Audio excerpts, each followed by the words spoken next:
History of Mental Health by Juan Luis Cortez Cervantes. 10th lesson. Why does mental health exist? First of all, we must consider that medicine is a very valuable part of the culture, and yet we cannot expect all human beings to esteem the world in the way that medicine esteems or values the world. In other words, a perspective is a perspective, not the only perspective. And this is talking about the exercise of power that doctors hope to have among their peers. Again, in other words, doctors are not as important as they want to be. Or, we cannot expect a profession that has typically been home to individuals with great social and economic power to also be humble individuals. Those who study medicine do so to seek power and not infrequently find it, even if it is in their own fantasy. That is, mental health as a health policy originates from a narcissistic perspective, a policy that we can summarize with the phrase, "I know better than you what is best for you. That is why you have to do, say, and think what I tell you to do, say or think, about others and about yourself, every day and everywhere." Such proposal is literally impossible. Since the speech in the social relationships obeys an exercise of power inherent in the presence and absence of a person in the life of another. If the person who structures any speech, medical, political, or religious, is not always present, then the speech loses meaning from being based on non-elemental values for every form of life. So, we can conclude that controlling speech is not controlling thought. And of course, as we have studied, health never was a universal value in humanity, but it varies from time to time and from place to place. We can conclude that health is a variable value, and that illness can not only be a conditionable value but a function in the social bond, affirming one of the basic premises of Freudian psychoanalysis. Then, if we start from the logical premise that the control of speech is not the control of thought, we can affirm that any intervention that is started from the premise of equalizing thought to speech is a political illusion, or an argumental lie that disregards the human need for autonomy, either of the individuals and the groups. Now, this argumental premise can be extended to every speaking subject as subjects who construct their reality. Not because they talk, but because to be able to speak they must have an autonomy that demonstrates both the abstraction capabilities common to the civilized human being, and social interaction. This places us in front of a new phenomenon which needs to be considered. Regarding medicine as a group, throughout this journey we have observed the efforts of a group of thinkers, doctors, trying to find their place in front of the states and in society. However, this fight has become a constant disqualification between the doctor and the possible or hypothetical figure of the patient. If doctors treat the sick people as inferiors, they cease thinking about their own humanity or their own contradictions. And at the same time, thinking of the sick as diminished individuals before seeing them as subjects with the right to get sick, submits doctors to protocol processes rather than human processes. That is, if medicine has been established on the basis of statistics in order to demonstrate its own value in front of the governments, we cannot blame doctors for having been trained in a tradition that considers them health machines rather than considering them as human beings in charge of caring for the health of other human beings. Paradoxically, the demand for mental health takes away mental health. That is, human beings live in a social reality, marked by limits that each of us construct according to our own life experience. To ask for those limits to be uniform or homogeneous is to sign out all kinds of adaptation or formation of personal and group criterion as inappropriate, bad, and therefore useless. Returning to that figure on which psychiatry relies and then ignoring him and trying to make its fluctuating value the new myth of mental health. Sigmund Freud began his career as a doctor to ethically and methodologically separate himself from a duty or cultural morality imposed on the figure of the doctor. Let us remember what we studied in the 5th lesson. If we consider that the doctor is the only responsible for the patient's health, we stop considering that the patient himself has any responsibility for his own care, for his own health. And that is severely and dangerously ignoring the exercise of power and will in human relationships.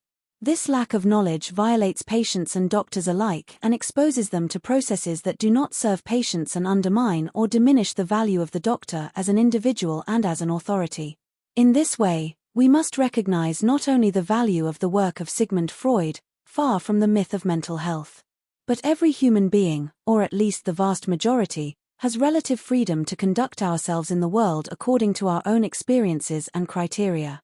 This freedom will be limited not by laws or states, but by our own criteria, formed from our experiences.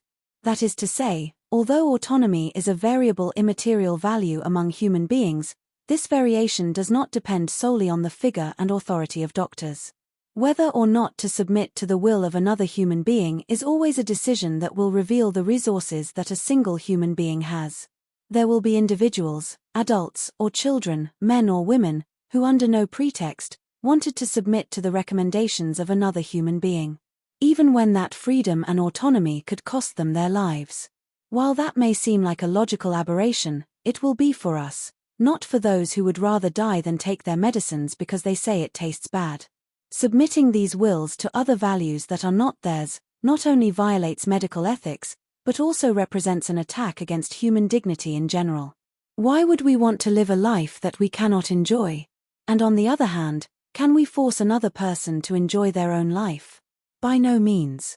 But enjoyment is nothing more than another symbolic terrain, a mere saying under which we can place our mutual trust or deny it, according to the relationship that we have with the person speaking to us. Not anyone can trust anything and everywhere.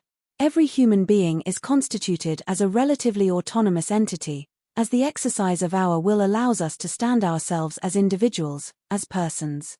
In this exercise of our will, a certain portion of frustration is destined for every human being. Blind and unquestioning obedience only exists as a social requirement in the desire of closet sadists or tyrants. Whether they are tyrants like Donald Trump or sadists like some doctors. And if some of these are formed around psychiatry or politics, it is no longer a social problem, but rather a problem of the political state. That is to say, both doctors and politicians are representatives of the historical figure of T state, not of T society. This is that the fact of having a university degree and being mental health professionals does not exclude those individuals from their own mechanisms of sadistic enjoyment that will help them form emotional bonds with their own professional life, by gaining pleasure from other people's pain. But at the same time they will mistreat their patients, whether they cure them or not. Sadism by itself is not bad, but a simple human erotic configuration. Here, it is very important to rescue the value of sadism for the state and society. A surgeon who faints when possibly sees blood flowing from a wound is of little use to us. These doctors may dedicate themselves to something else, but in the face of the physical management of pain and raw human flesh they will not be useful. Certain sexual perversions are required for certain professions, and yet, thanks to the great concealment of psychoanalysis and the promise of mental health as an illusion of normality that revolves around the medical profession, this strongly affects the way in which society fears and at the same time accepts the treatments of doctors. Because of this unknown reality in academic circles, in Mexican culture doctors are also called matasanos, which in English means something like those who kill the health. That being the case, mental health is formed around that illusion of normality that the medical community extends to humanity in general. That is to say, every individual who talks about mental health takes himself as a reference, either pointing out his lack or his possession. The value we want is a value we recognize as desirable. In this sense, mental health is just one more form of human desire, as close to heaven as it is to hell. The desire for mental health leads us at the same time to self-complacency and sadism among our fellow human beings, exactly like many manifestations or exponents of religion, not only appealing to the supposed prejudice against psychiatrists. Finding a good doctor is not an easy task for the general population, and that is without taking into account the high cost of medical care. For the vast majority of the population, rather than a guarantee attributable to states or international organizations, health is rather something mysterious, attributable to fortune long before it is to the authorities, and yet, they are there for a reason. This argument is not intended to be a lack of acknowledgement or a claim towards national or international authorities, but rather an invitation to them to rely on those figures from whom they descend, whether they like it or not. And I do not think only of the Catholic Church, but of destiny itself. Although it is true that we have increasing control over the elements, control over ourselves can permanently escape, and even more so if we consider the limited perspective of the human being as a suffering and pathetic individual who needs to be rescued from himself, as mental health policy proposes to us to see ourselves. In summary, mental health as a cultural reference is based on a desire for peace and tranquility, unshakable inheritance of the dream as a psychic product and organic state.